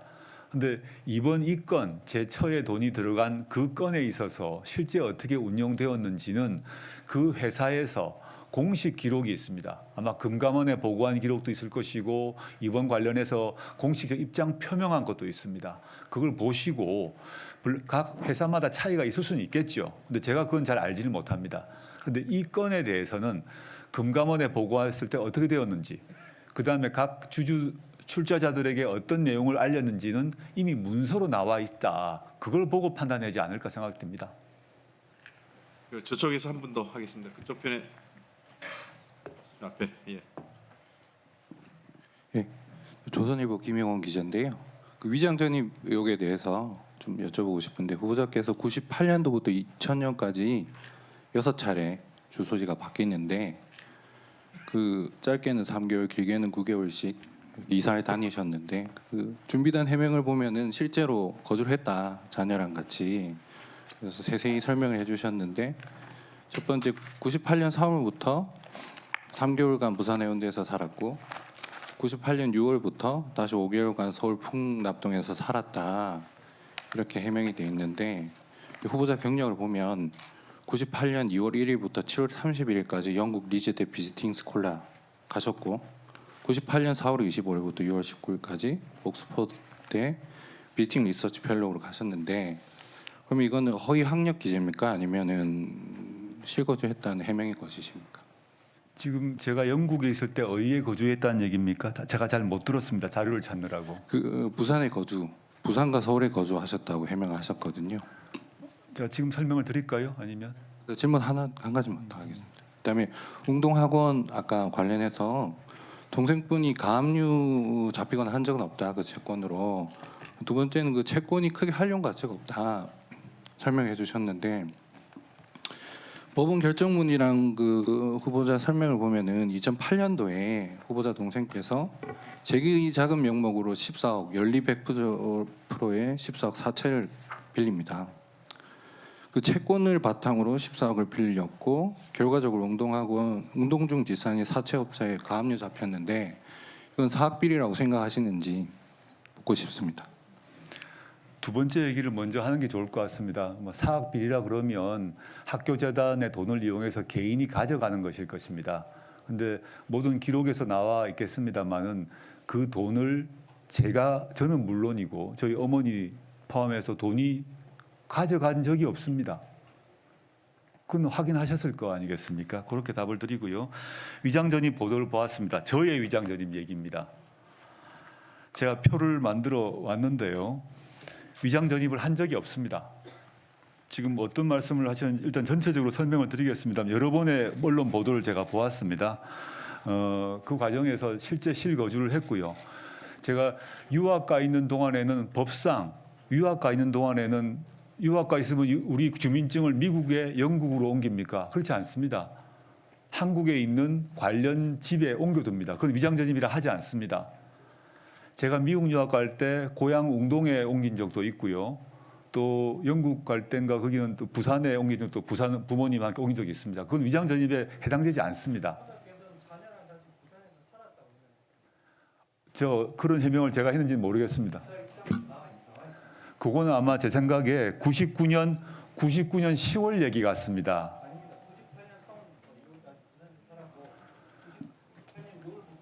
(98년 6월에) 살았습니다. 네, 살았습니다. 아니 지금 그러니까 지금 비팅 스콜라 기간이 지금 아마 혼동하신 게 아닌가 싶은데요. 마이크를 한번 드리세요. 추가 질의를 하시는 걸로 하고, 예, 정확하게 그러면 기간을 좀 얘기해 주시죠. 그 준비단에서 해명한 게 98년 3월부터 98년 6월까지 부산 해운대에서 자녀랑 실제로 살았다. 그리고 다시 서울 풍납동으로 이사를 가서 따님이랑 같이 살았다. 그런데 그 후보자님 경력을 보면은 98년 2월 1일부터 7월 31일까지 리즈대, 그다음에 98년 4월 25일부터 6월 19일까지 옥스퍼드대 이렇게 있는 걸로 되어 있습니다. 그때 학적을 두었고요. 그는 그 증명서가 나와 있습니다. 그리고 제가 영국에 왔다 갔다 했습니다. 그러면 부산에서 살았다는 해명은 거짓말 아닙니까? 아, 그건 아니죠. 왜요? 유학을 가 있을 때 학적 유학으로 보낼 수 없다고 말씀드렸지 않습니까? 주민등록을 영국으로 옮길 수가 없지 않습니까? 자, 그러면 이렇게 제가 미국 버클리에 유학 갔을 때는 영국에 유학 갔을 때는 여러 번 유학을 나라별로 가는데 저나 제 처가 그때 주민등록을 그 나라에 옮기지 못하게 되어 있습니다. 네, 그렇습니다. 근데 8월 24일 그 해명을 보면은 실제로 부산에서 자녀분이랑 살았다. 그다음에 풍납동에서도 따님이랑 살았다라고 돼 있습니다. 그는 이제 보도 자료에서 세밀하게 체크를 못한 것 같은데 확인을 해보겠습니다. 근데 제가 말씀드린 거는 제가 영국의 리즈 대학에 있을 때, 리즈 대학 옥스퍼드 있을 때 저는 저하고 제 처와 저희 아이가 그때 영국에 있었습니다. 그는 출입국 기록을 통해서 확인할 수가 있을 것입니다. 그렇다면 부산에서 살았다는 말은 거짓말이에요. 그 거짓말이 아니라 제 말씀은 제가 영국에 있었는데 그 보도 자료를 한번 확인해 보겠습니다. 지금 다 나와 있습니다. 예, 알겠습니다. 근데 제 말씀은 저는 그때 영국에 있었습니다. 예, 이렇게 하겠습니다. 지금 말씀하신 거하고 보도 자료를 저희가 체크해서 후보자하고 사실관계가 틀린 게 있으면 틀린 대로 저희들이 밝혀서 다음 그 제가 읽어드릴 11시부터 수도 있습니다. 지금. 그러니까 저희가 확인해서 그 부분에 대해서 설명을 좀 드리겠습니다. 자, 바로 11시에 시작하면서 설명을 드릴게요. 네, 그쪽에서 지금 계속 하셨기 때문에 저쪽 팀으로 좀 넘어가야 될 차례입니다. 저쪽 팀에서 아까 하셨고요. 안 하신 분이 다 하셨죠, 그쪽에. 저 뒤에 파란색 셔츠 입은 분이 안 하셨어요. 그래서 내가 그래요? 했나? 한번 확인했는데 SBS 전영우 기자입니다. 아까 그 키스트 관련해서 쉬는 시간에 확인해 주신다 그래서 하나 더 추가로 확인 부탁드릴 게 있어서요. 그 키스트 인턴십 관련해서 아까 답변하시기로 증명서를 발급 받으셨다고 했는데 그 증명서 발급 과정에서 후보자나 후보자 아내분이 관여한 바가 있는지 없습니다. 부탁드리겠습니다. 예. 그리고 다른 건데 이제 부친이 대표로 계시던 고려종합건설의 이제 판결문 서류를 통해서 이사직함으로 조국 후보자께서 이제 뭐 법인카드를 신청한 서류가 나온 바가 있었는데 고려종합건설에 이사를 재직하시지 않으신 건지 그리고 그런 적 없습니다. 그 신청서 보도를 보았습니다. 그 신용카드 신청서인데 제 자필이 아닙니다. 그건 쉽게 확인할 수 있을 것이고요. 제가 고려종합건설의 그 관리이사라고 돼 있었는데 관리이사로 재직한 적이 없습니다. 법인카드도 그러면 발급받은 바 있거나 사용한 바도 전혀 제가 신청한 적이 없습니다. 그러면 왜 아니면 부친이나 동생이나 가족분들이 조국 후보자 명의로 법인카드나 이사 등록을 하신 건지도 궁금합니다. 제가 선친께서 돌아가셔서 확인할 방법이 없습니다. 그런데 그 언론에 공개됐던 그 신청서, 신용카드 발급 신청서의 글씨체는 저의 글씨체도 아니고 저의 부친의 글씨체도 아닙니다. 누군가 직원이 쓴 것 같습니다. 아주 예쁜 글씨더라고요. 제가 그 보도난 걸 봤습니다만은 저나 저희 선친의 글씨가 아닌 것은 확실합니다.